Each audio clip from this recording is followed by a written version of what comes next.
Welcome to Spreading the Floor with your hosts, Jacob Cooperman and Nigel Petty Fernandez. Your go-to podcast for basketball's forecast.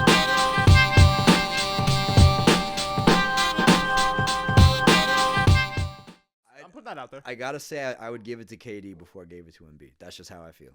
Well, also to do what KD did, to Yeah. come back and to average these numbers is pretty insane in itself. Yeah. And that's also another conversation. I saw a lot of NBA pundits Yeah. in the media, specifically Mr. Flip Flop himself, Stephen A. Smith, talking about 1 week how the Nets are going to win it all, and the next week how they're going to be sent home. He is a very, very big fan of the idea of Kevin Durant getting comeback player of the year.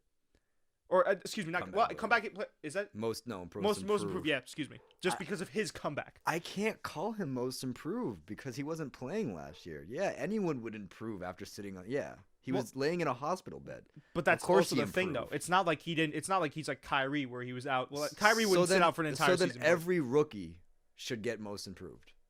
Well, no, that's not the same situation though. They're How is coming that out not of the same? college. Exactly. There's no benchmark to go off of. He was in the league. He got injured. He came back. I think the point that Steven, and I don't even necessarily agree with the point.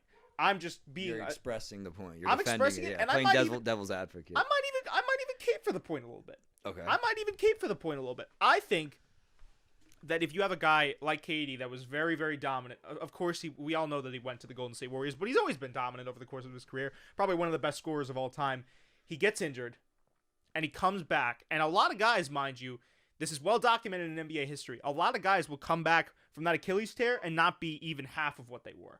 There's a lot of guys where they're lucky to come back and be 75% of what they were. That's true. And KD is getting acclimated, I think. There's a little bit more, Yeah.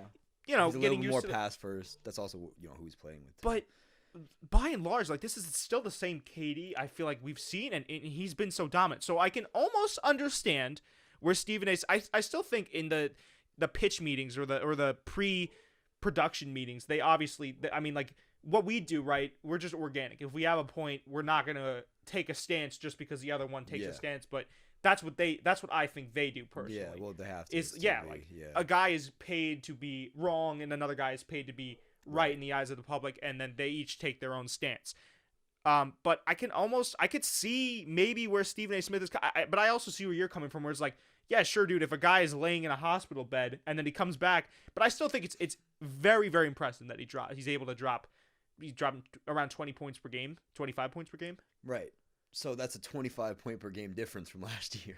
So that's a massive difference. He's very improved. But see, now listen, let me give you another argument. Okay. Even if KD did come, like, he came back at probably like 90-95%, right? Mm-hmm. Let's say he did only come back at 75%. Right. You would still be giving it to KD. You'd still take KD over Colin Sexton. But the thing is, why wouldn't you? 75% KD isn't better than Colin Sexton right now? He is, but I'm saying if he comes back and so we're saying hypothetically he comes back 75%. So you got to take his points per game down as well, right? You take everything down. Because that's a major part of his game is his scoring. So let's say everything down. Okay, so then let's say he averages a cool 15 points per game, 5 assists, 7 rebounds, something like that. Let's make it simple. Let's just talk about points, okay? If you're going from averaging 0 points in a season to averaging 15 points in a season. I still don't think you get that, because for KD, I think part of the allure of why people want to give him this award is because he's getting back in that conversation of the points per game totals that he used to. That's what I'm saying. If he came back and he averaged 15, I mean, we've seen that's happened to guys that have torn their Achilles before. They come back and they'll go from like a 25 points per night type of guy to a 10 points per night type of guy. Derrick Rose. Well, he came back pretty strong, but he got injured really quickly again. Yeah, that's what I'm like.